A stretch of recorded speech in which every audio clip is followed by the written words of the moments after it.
இப்போது நீங்கள் கேட்கவிருப்பது ஜூனியர் விகடனில் வெளியாகும் பா.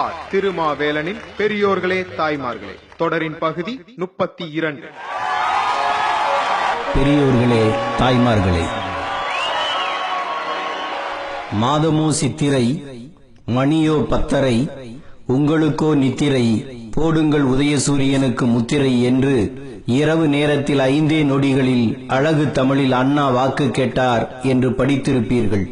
நாடு நலம்பெற, நாசகார ஆட்சி தொலைய, உங்கள் இதய சூரியனில் உதிக்கட்டும் உதயசூரியன் என்று உங்கள் ஊர் மைதானத்தில் கரகர தொண்டையில் கலைஞர் கருணாநிதி பேசியதை ரசித்திருப்பீர்கள். இந்த உதயசூரியன் சின்னம் யார் சிந்தனையில் முதலாக உதயமானது என்று தேடிப்போனால் கண்டு அடையும் முகம் ரெட்டமலை சீனிவாசன். 1929ஆம் ஆண்டு செங்கல்பட்டில் நடந்த முதலாவது சுயமரியாதை இயக்க மாநாட்டுக்காக ஒரு கொடி தயார் செய்யப்பட்டது. தியாகராயர், டி.எம். நாயர், பனகல் அரசர், பெரியார் உருவம் தாங்கிய அந்த கொடியில் சூரியன் உதிப்பது போல இருக்கும்.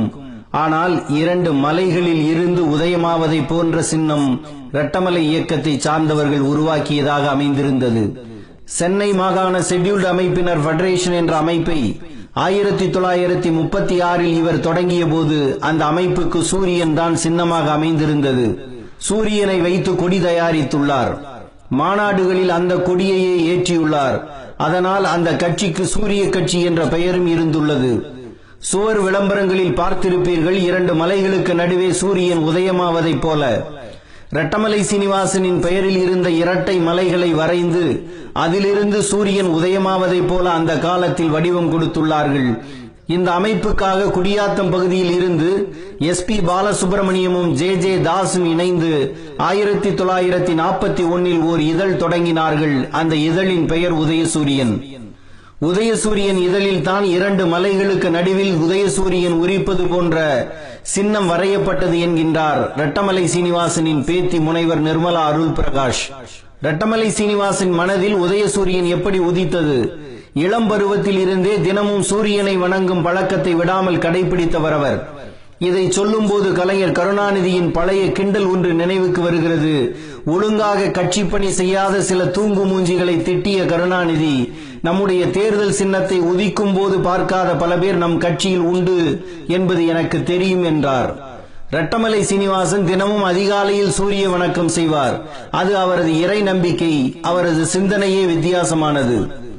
பட்டியல் இனத்து மக்களுக்கு அரிசன் என்ற புது பெயர் வைத்து கோயிலுக்குள் அழைத்து செல்லும் ஆலய நுழைவு போராட்டத்தை காந்தியின் நிர்மாண திட்டங்களின் அடிப்படையில் காங்கிரஸ் கட்சி முன்னெடுத்த போது அனைவரையும் அதிர்ச்சியடைய வைக்கும் வகையில் அதனை எதிர்த்தார் ரெட்டமலை சீனிவாசன்.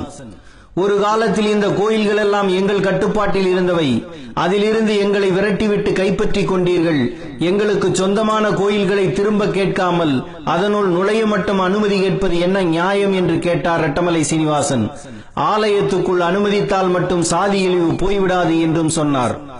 சாதி கொடுமையில் இருந்தும் தீண்டாமை தீவினையில் இருந்தும் விடுபட வேண்டுமானால் இந்து மதத்தில் இருந்து மாற்று மதத்துக்கு மாற வேண்டும் என்று டாக்டர் அம்பேத்கர் சொன்னபோது காந்தி உள்ளிட்ட பலரும் எதிர்த்தார்கள். அனைவரையும் அதிர்ச்சியடைய வைக்கும் வகையில் ரெட்டமலை சீனிவாசனும் எதிர்த்தார். நாம் தான் இந்து மதத்திலேயே இல்லையே, அவர்ணஸ்தர், அதாவது வர்ணமற்றவராயிற்றே, இந்துக்களே அல்லாத நாம் இந்து மதத்தில் இருந்து எப்படி விலக முடியும் என்று கேட்ட இவர், ஆதி திராவிடர் மதம் மாறுவது தேவையற்றது, எந்த மதத்துக்கு மாறினாலும் இழிவு போகாது என்று சொன்னார். அவர் சொன்னதைத்தான் இன்று கண்கூடாக பார்க்கிறோம். கிறிஸ்துவத்துக்குள் மதம் மாறிய பின்னாலும் சாதி கழுவப்படுவது இல்லை. சர்ச்சுகளை சாதி பங்கிட்டுக் கொள்கிறது. இஸ்லாத்துக்கு மதம் மாறிய தாழ்த்தப்பட்ட மக்களில் சிலர் அனுபவித்த கொடுமையை விளக்கி கருப்பாயி என்கின்ற நூர்ஜஹான் என்ற புத்தகத்தை அன்வர் பாலசிங்கம் எழுதியிருக்கிறார். இப்படியெல்லாம் நடக்கும் என்பதை முன்பே உணர்ந்தவராக ரெட்டமலை சீனிவாசன் இருந்தார். தியோசபிக்கல் சொசைட்டியை சேர்ந்த பிளாவெட்ஸ்கி அம்மையாரும் கர்னல் ஆல்காட்டும் இவருக்கு நண்பர்களாக இருந்துள்ளார்கள். பௌத்த மதத்துக்கு இவரை மாற்ற முயற்சிக்கிறார் ஆல்காட். ஆனால் அதனை இவர் ஏற்கவில்லை. இருவரும் ஒருவரை ஒருவர் தாக்கி தங்களது இதழ்களில் எழுதி கொண்டார்கள். நீ எதில் இருக்கிறாயோ அதில் இருந்து போராடு. ஒரு மதத்தில் இருக்கும் போது என்ன சலுகையை அனுபவிக்கிறாயோ அந்த சலுகையை இன்னொரு மதத்துக்கு போன பிறகு எதிர்பார்க்காதே என்று கட்டளையிடக்கூடியவராக ரெட்டமலை சீனிவாசன் இருந்தார். இளமை காலம் முதல் தான் அனுபவித்த தீண்டாமை கொடுமையே இவரை இப்படி யோசிக்க வைத்தது. இந்த சமூக அழுக்கை துடைப்பதற்காகவே 1890ஆம் ஆண்டு திராவிட மகாஜன சபையை பண்டித அயோத்திதாசருடன் இணைந்து தொடங்கினார். பிறகு தனது அமைப்பின் பெயரை ஆதி திராவிட மகாசன சபை என்று மாற்றினார். பறையன் என்ற இதழை தொடங்கினார். எந்த வார்த்தையை சொல்லி இழிவுபடுத்துகிறார்களோ அதையே ஆயுதமாக பயன்படுத்த வேண்டும் என்றார். 1894 இவர் அனுப்பிய விரிவான மனுதான் இந்தியாவில், குறிப்பாக தமிழகத்தில் மிக மோசமான சாதி தீண்டாமை கட்டமைப்பு தலைவிரித்து ஆடுகிறது என்பதை பிரிட்டிஷ் அரசுக்கு உணர்த்தியது. அதன் பிறகு உருவாக்கப்பட்டதே தொழிலாளர் நல ஆணையம். இதுதான் பட்டியலின மக்களுக்கு கல்வி நிலையங்கள், குடியிருப்புகள், மனைகள், விவசாய நிலங்கள் போன்ற அடிப்படை வசதிகள் கிடைக்க வழிவகுத்தது. இந்த கோரிக்கைகளை நேரடியாக பிரிட்டிஷாரிடம் சொல்வதற்காக லண்டன் பயணமானார். லண்டன் செல்வதற்கு முன் தென்னாப்பிரிக்கா போனார். உடல்நலம் பாதிக்கப்பட்டதால் அங்கேயே தங்கிவிட்டார். அங்கு காந்திக்கும் இவருக்கும் நட்பு ஏற்பட்டது. அனைவரும் பார்த்திருப்பீர்கள் MK காந்தி என்று தமிழில் காந்தி போட்ட கையெழுத்தை. அதை கற்றுக் கொடுத்தவர் இந்த ரெட்டமலை சீனிவாசன் தான். 20 ஆண்டுகளுக்கு பின் இந்தியாவுக்கு மீண்டும் வந்தவர் முன்னிலும் உற்சாகமாக போராடத் தொடங்கினார். வரலாற்று முக்கியத்துவம் வாய்ந்த வட்டமேசை மாநாட்டில் பங்கெடுத்தவர் ரெட்டமலை சீனிவாசன். ஜார்ஜ் மன்னரையும் ராணியையும் வின்சர் கேசல் மாளிகையில் ரெட்டமலை சீனிவாசன் சந்தித்தார். மன்னர் கை கொடுத்தார். சீனிவாசன் கை கொடுக்கவில்லை. என்னை தொட்டால் உங்களுக்கு தீட்டுப்பட்டு விடும் என்றார் இவர். அப்படியா? தீண்டாமை என்றால் என்ன என்று ஜார்ஜ் மன்னர் கேட்டார்.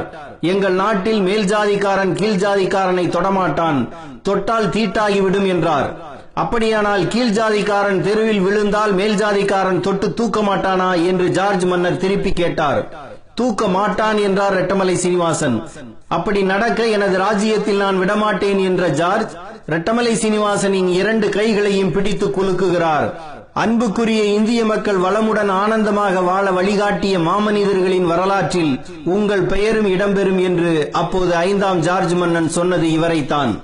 தன் இன மக்களுக்காக சலனமில்லாமல் ஒரு நீரோடையைப் போல 80 ஆண்டுகளுக்கு மேல் போராடியும் வாதாடியும் வந்த வாழ்க்கை ரெட்டமலை சீனிவாசனுடையது. அவரை மதம் மாற்ற நினைத்தார்கள், மதம் மாறவில்லை. வன்முறை பாதைக்கு தூண்டினார்கள், மசியவில்லை. தடி எடுத்தால் ஒரே நாளில் சமாதானத்துக்கு வழி ஏற்பட்டுவிடும், ஆனால் நான் அதனை விரும்பவில்லை என்றார். விரோதமும் வெறுப்பும் மமதையும் பாவமானவை என்ற அவர் அரசியல் தந்திரங்களை அறிந்து ஆட்சியை கைப்பற்றும் முறையை நாடி உழைக்க வேண்டும் என்று அவர் சொல்லி 80 ஆண்டுகள் ஆகிவிட்டன. அப்படி ஓர் இயக்கம் பட்டியலின மக்கள் மத்தியில் ஏன் உருவாகவில்லை? அதை உருவாக்க தடங்களாக இருந்த அகப்புற காரணிகள் எவை என்பதை சிந்திப்பார் யாரும் இல்லை. இன முன்னேற்றத்துக்கு பயன்படாத விவாதங்கள் மட்டுமே நடக்கிறது. ஆக்கபூர்வமான வரலாற்று தத்துவார்த்த ஆய்வுகளுக்கு யாருமே தயாராக இல்லை. 1890ஆம் ஆண்டு முதல் 125 ஆண்டுகால பாரம்பரியம் கொண்ட பட்டியலின அரசியல் அமைப்புகளுக்கு முறையான வரலாறு இன்னும் தொகுக்கப்படவில்லை. 1772இல் இந்த இன மக்களின்பால் தனது கவனத்தை கிழக்கிந்திய கம்பெனி திருப்பியது. அந்த ஆவணங்கள் தொகுக்கப்படவில்லை. ஆனால் சில வார்த்தைகளை பிடித்து தொங்கிக் கொண்டு தங்களது மேதமைகள் வெளியிட்டால் போதும் என்ற பூசி மெழுகும் எழுத்துக்கள் நித்தமும் எழுதப்படுகின்றன. திராவிட இயக்கம் பட்டியலின மக்களை உள்வாங்கிக் கொண்டது உண்மைதான். பின்னர் மார்க்சிய இயக்கங்களில் இவர்கள் தங்களை ஐக்கியப்படுத்திக் கொண்டதும் உண்மைதான். இந்த இயக்கங்கள் அந்த மக்களை கபலீகரம் செய்து விடாமல் தடுக்கும் தடுப்பணை தலைவர்கள். ரெட்டமலை சீனிவாசன், MC ராஜா, N சிவராஜ் ஆகியோருக்கு பிறகு இல்லாமல் போனது ஏன்? இருந்தவர்களும் பெரிய சக்திகளாக ஆகாமல் போனது ஏன்? பாதி பேரை அரசியலும் சினிமாவும் காவு வாங்க, மீதி பேரை 2 மதங்கள் தங்கள் கோரப்பசிக்கு இரையாக்கிக் கொள்ளும் சூட்சுமத்தை இன்னுமா உணரவில்லை? பெரியாரியத்தையும் மார்க்சியத்தையும் தமிழ் தேசியத்தையும் அரவணைக்கும் சக்தியாக பார்க்க விடாமல் பிளவுபடுத்தும் ஆராதனைகள் எந்த பின்னணியில் இருந்து படையெடுக்கின்றன என்பதை தலித் இயக்கங்கள் இன்னுமா அறியவில்லை?